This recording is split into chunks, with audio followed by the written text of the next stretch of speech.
Hello students, how are you all? Welcome back to social science class. This side Sahil and बच्चों today we are going to start a new chapter in history, chapter number 3, the Sultans of Delhi.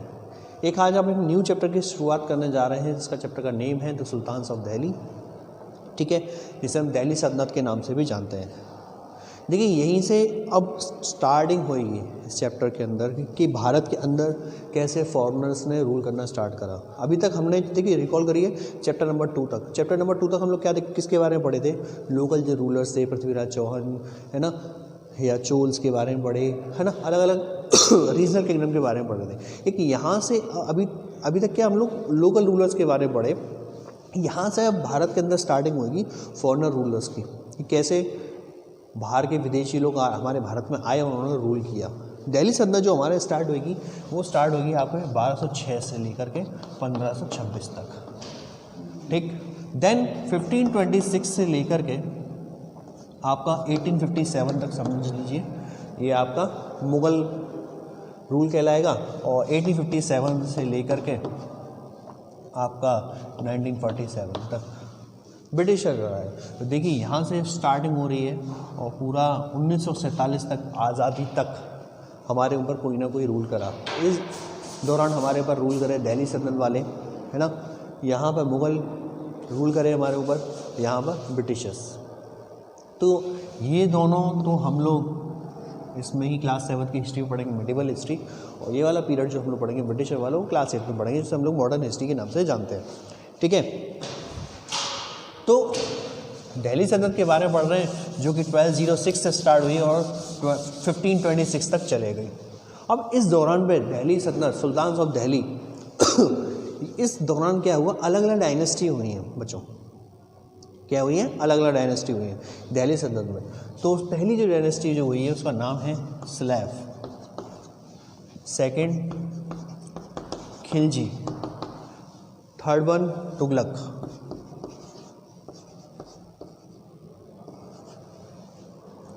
ठीक है,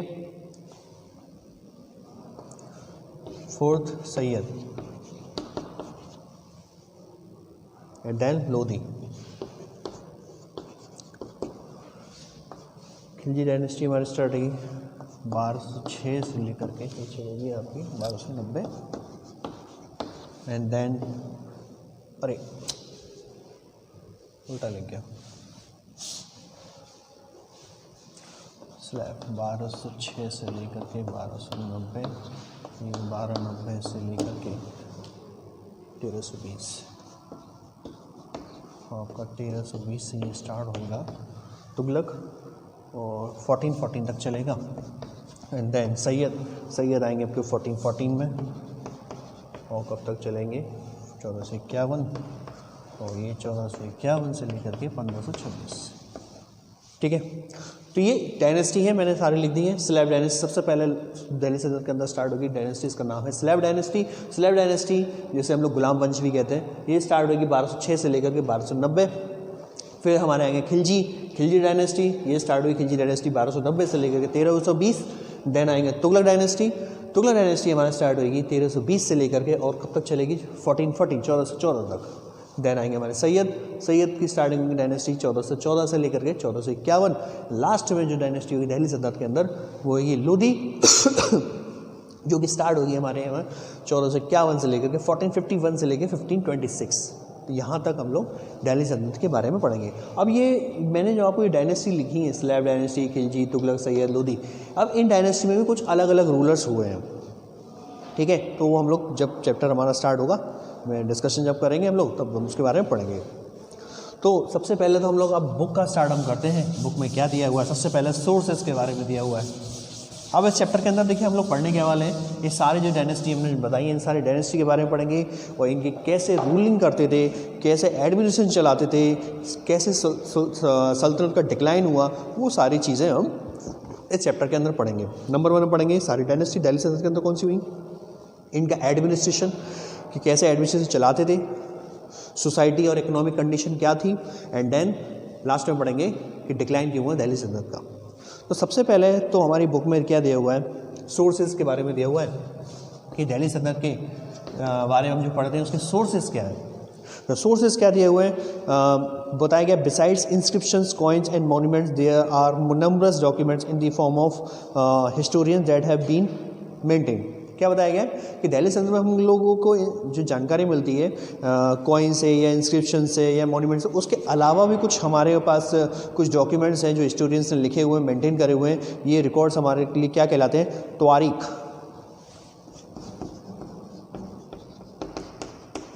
ठीक है, तारीख जिसे कहते हैं, जो कि प्लूरल है किसका, तारीख का। तारीख बोलते हैं हम लोग, इसका प्लूरल है तारीख का। तारीख का प्लूरल है तारीख। ठीक है, and were written in Persian. ये तारीख जो है ये लिखी गई है कौन सी लैंग्वेज में लिखी गई है, पर्शियन लैंग्वेज में लिखी गई है। ठीक है, जो कि ऑफिशियल लैंग्वेज थी किसकी, दिल्ली सल्तनत वालों की। ये पर्शियन लैंग्वेज जो है ऑफिशियल थी, ऑफिशियल लैंग्वेज थी ये किसकी, दिल्ली सल्तनत वालों की। कौन सी लैंग्वेज, पर्शियन। तारीख वर written by learned men that included poets, courtiers, secretaries and administrators। ये तारीख जो था ना, लिखता कौन था, वो लिखता कौन था, जो रूलर जो हुआ करते उनके दरबार में जो लोग हुआ करते थे, पोइट्स हुआ थे या कोर्टियर्स होते थे, सेक्रेटरी वगैरह हुआ थे, एडमिनिस्ट्रेटर हुआ थे, वो लिखते थे ये तारीख को। तो ये सोर्सेज हो गए हमारे पास। पहला तारीख। तारीख क्या था, तारीख का प्लूरल है, पर्शियन लैंग्वेज में लिखा जाता था तारीख को। पर्शियन लैंग्वेज जो थी ऑफिशियल लैंग्वेज थी दिल्ली सल्तनत वालों की। और क्या बताया गया तारीख के बारे में, कौन लिखता था, जो रूलर के कोर्ट में जो पोइट्स वगैरह जो होते थे, कोर्टियर्स, सेक्रेटरी, वो सब लिखते थे। देन हमारा दूसरा सोर्सेज आता है क्या, अकाउंट्स ऑफ फॉरेन ट्रेवलर्स। जो विदेशी लोग हमारे भारत में जो आए, उन्होंने जो अकाउंट्स लिखे, उन्होंने जो बुक्स लिखी। क्या नाम आया, मोरक्को का ट्रैवलर के बारे में बताया, कौन, इब्न बतूता।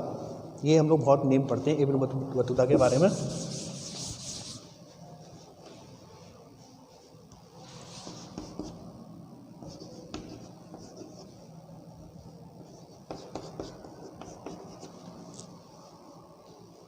इब्न बतूता ये मोरक्को का ट्रैवलर था ये, और इनके द्वारा जो बुक लिखी है ये भी एक इंपॉर्टेंट सोर्स है हिस्ट्री का दिल्ली सल्तनत के। इन्होंने क्या बताया गया, his work mention Mohammad bin Tughlaq's decision to shift the capital from Delhi to Daulatabad. इन्होंने किस बारे में लिखा है, तुगलक डायनेस्टी के बारे में लिखा है, जो कैपिटल शिफ्ट करेगी दिल्ली से तुगलकाबाद। जब आएगा मैं पढ़ाऊँगा मैं आपको, ठीक है, वो सारी बातें इन्होंने बताई हैं। किसने, इब्न बतूता। तो ये हमारे सोर्सेज थे। तो अब ये तो हमारा सोर्सेज हो गया। अब हम लोग पढ़ते हैं दिल्ली सल्तनत के बारे में। पहले ही डायनेस्टी जो आती है हमारी, वो आती है स्लैब डायनेस्टी।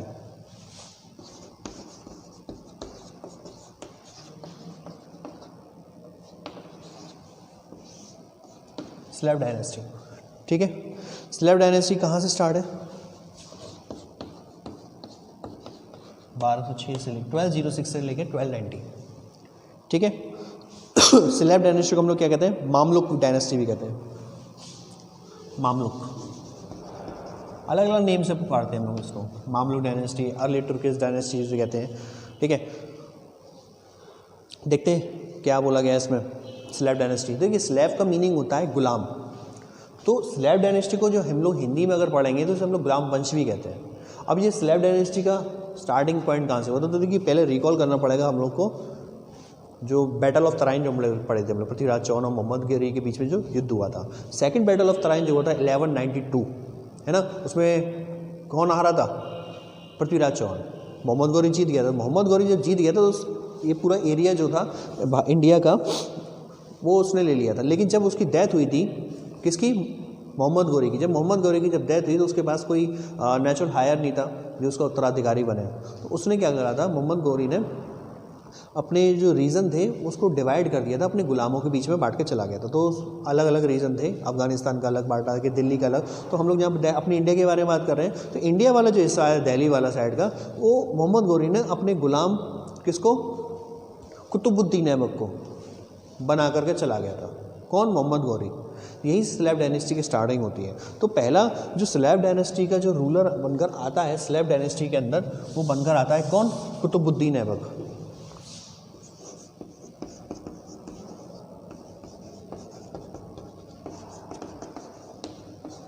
बहुत ज़्यादा दिन तक रूल नहीं करा इसने, केवल 1206 से लेकर के 1210 तक रहेगा ये।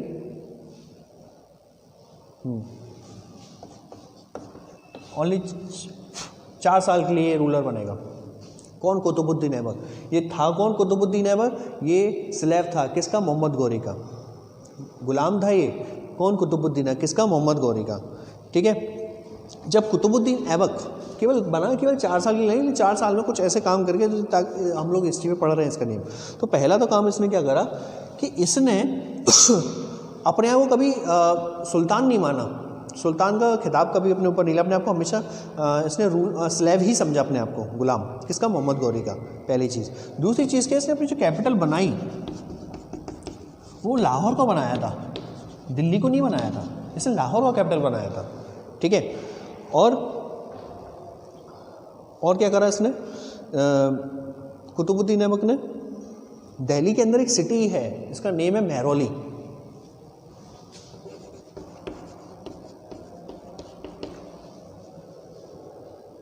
महरौली एक सिटी है, इसने इस्टेब्लिश करी जहाँ पर कुतुब मीनार बनी हुई है। ठीक है।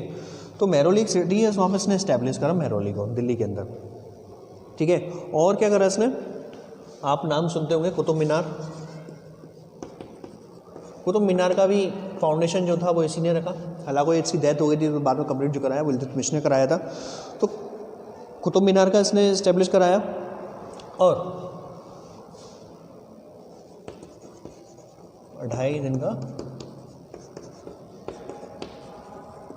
झोपड़ा, 2.5 दिन का झोपड़ा, एक मॉस्क है अजमेर के अंदर वो बनाई। और कुव्वतुल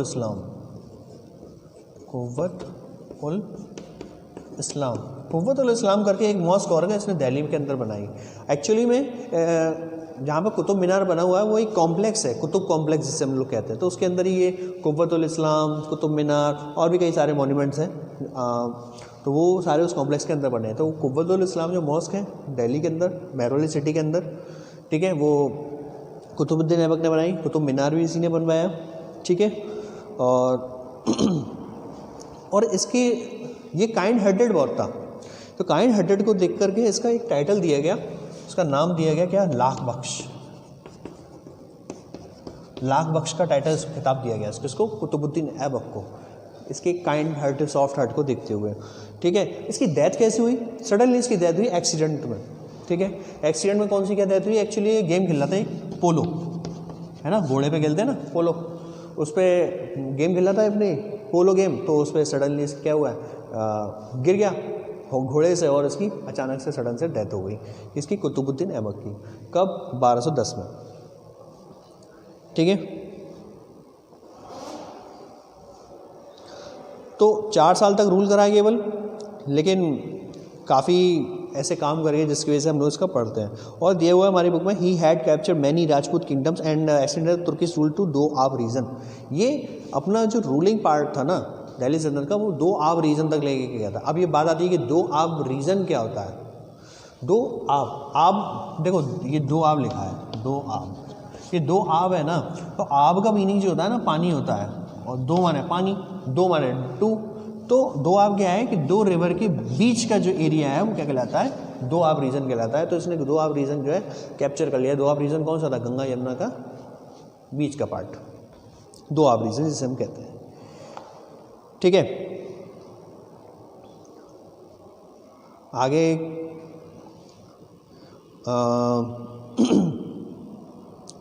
नेक्स्ट रूलर जो आएगा वो आएगा इल्तुतमिश।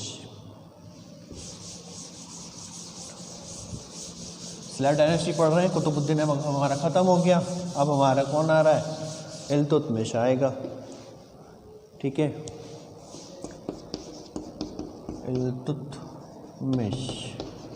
इल्तुतमिश का रूलिंग चालू होगा हमारे इंडिया में 1210 से लेकर 1236। देखिए, पहले तो इल्तुतमिश के बारे में इंट्रोडक्शन ले लेते हैं कि इल्तुतमिश था कौन। यू नो व्हाट, इल्तुतमिश भी एक स्लेव था, किसका? कुतुबुद्दीन ऐबक का। ये कुतुबुद्दीन ऐबक का गुलाम था ये भी, इल्तुतमिश। ठीक है। लेकिन इसकी क्या बहादुरी को देखते हुए, इसके युद्ध, एक अच्छा योद्धा था, इस चीज़ को देखते हुए क्या करा, इल्तुतमिश सन इन लॉ बन गया, दामाद बन गया किसका? कुतुबुद्दीन ऐबक का। ठीक है। तो अब आप ये सोच रहे होंगे सर ये गुलाम क्या है? एक्चुअली में क्या है, पहले मार्केट लगता था, वहाँ लोग लोगों को खरीदा और बेचा जाता था, तो वही मार्केट से इल्तुतमिश को भी खरीदा गया था। ठीक है, तो इल्तुतमिश इतना अच्छा योद्धा था तो इस वजह से क्या करा, आगे चल इतना इम्प्रेस होता है कुतुबुद्दीन ऐबक कि अपनी बेटी की शादी कर देता है इल्तुतमिश के साथ में, और ये सन इन लॉ बन जाता है कुतुबुद्दीन ऐबक का। हालांकि कुतुबुद्दीन ऐबक की जब डेथ होती है तो कुतुबुद्दीन ऐबक का जो सक्सेसर बनता है वो उसका बेटा बनता है, लेकिन क्या बेटा में इतनी काबिलियत नहीं थी कि वो सल्तनत को आगे बढ़ा सके, रूलिंग कर सके। तो उस बेटे की जब डेथ हो जाती है तो उसका जो सक्सेसर बनता है वो बनता है इल्तुतमिश। ठीक है, इल्तुतमिश बन जाता है रूलर दिल्ली सल्तनत का। एंड ये बनता है तो जब कुतुबुद्दीन ऐबक की जब डेथ हुई थी तो वो इतना इस्टेब्लिश तो करके गया नहीं होता है दिल्ली सल्तनत को, तो इल्तुतमिश संभालता है फिर इसके सारे कामों को, तो हैंडल करता है कई सारे चैलेंजेस को। ठीक है, Iltutmish was also slave in early life, he belong to the Ilbari tribe, तो ये ट्राइबल कम्युनिटी का था, इल्बरी ट्राइब का दिया हुआ है। The amirs Turkish noble of Delhi objected to his ascent to throne, Iltutmish crush their revolt successfully.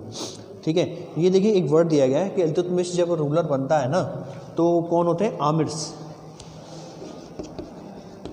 अब बात आ रही होगी ये आमिर्स कौन थे, ये आमिर्स जो थे ना नोबल्स थे, क्या थे, टर्किश नोबल्स। आमिर्स जो थे ना टर्किश नोबल्स थे। एक्चुअली इल्तुतमिश जब बना, इल्तुतमिश बोल रहा हूँ, कुतुबुद्दीन ऐबक जब बना था रूलर तो कुतुबुद्दीन ऐबक ने अपने कुछ नोबल्स को हायर करा था, टर्किश नोबल्स को, उसका टाइटल दिया गया था आमिर्स का। तो जब इल्तुतमिश जब रूलर बना तो ये आमिर्स जो थे तुर्किश नोबल्स, ये षड्यंत्र रचे थे इल्तुतमिश के खिलाफ कि ये रूलर नहीं बनेगा हमारा। ठीक है, तो इल्तुतमिश ने इन लोगों को सक्सेसफुली तौर पे क्रश कर दिया, हटा दिया। After succeeding against his enemies, Iltutmish engaged himself in a series of conquests. He is defeated. अब इसने आगे युद्ध करना चालू करे, कहाँ के रूलर से, Ranthambore, Jalore, Ajmer, Samba, Gwalior, Malwa, Ujjain, Kannauj, Varanasi and annex there kingdom, ये सारी जगहों को जीता और अपने सल्तनत के अंदर मिला लिया। एज ए रिजल्ट क्या निकलता है, most of the northern India, जो हमारा नॉर्थन इंडिया का जो पार्ट था इसके कंट्रोल में आ जाता है दिल्ली सल्तनत के। ठीक है, कहाँ तक, नर्मदा रिवर तक। नर्मदा रिवर क्या है, हम लोग जब नर्मदा रिवर जो है इस तरह से कुछ निकल रही है, क्या करती है वो, ये वाला पार्ट को और ये वाला पार्ट को डिवाइड कर देती है दो पार्ट में। तो ये ऊपर वाला पार्ट जो है पूरा नॉर्थन इंडिया का वो कब्जे में कर लिया था किसने, इल्तुतमिश ने, नर्मदा रिवर तक के ऊपर वाला part, northern part of Narmada river. Iltutmish saved India, Iltutmish का ने क्या करा, इंडिया को भी सेव करा, कैसे, मंगोल्स के अटैक से। एक्चुअली जब मंगोल अटैक कर रहे थे, मंगोल्स में चंगेज़ खान आता है। ठीक है, ये आप मुगल्स में आपको पढ़ाऊंगा ना, बाबर, वो इन्हीं की नस्लों में से एक था बाबर। ठीक है, पूर्वज हैं ये बाबर के, चंगेज़ खान वगैरह क्या थे वो आएगा चैप्टर बताऊँगा। क्या बता रहा है, इसने मंगोल्स के अटैक को बचाया था इंडिया को। जब चंगेज़ खान अटैक किया था पर्शिया के ऊपर, पर्शिया का आज की डेट में नेम क्या है, Iran. The Shah of Persia fled his kingdom, तो शाह ऑफ जो पर्शिया था ना, मतलब रशिया, वो पर्शिया का जो राजा था, रूलर था, उसके ऊपर अटैक किया। तो वो भारत में षड्यंत्र, वो भारत में क्या चाहता था, आना चाहता था कि हम, और इससे हेल्प मांग रहा था इन शॉर्ट इल्तुतमिश ने।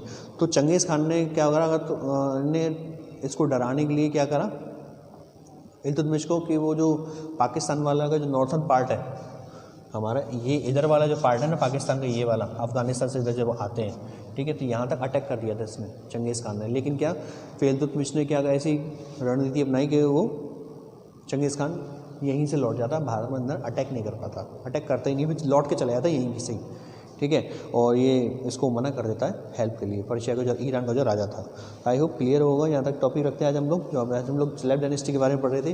तो स्लेव डायनेस्टी में हम लोग कुतुबुद्दीन ऐबक के बारे में पढ़ लिया और इल्तुतमिश के बारे में कर लिया। ठीक है, तो आगे कंटिन्यू करेंगे कल हम लोग, जिसमें हम लोग रज़िया सुल्तान से पढ़ेंगे। So okay students, so revise it topic.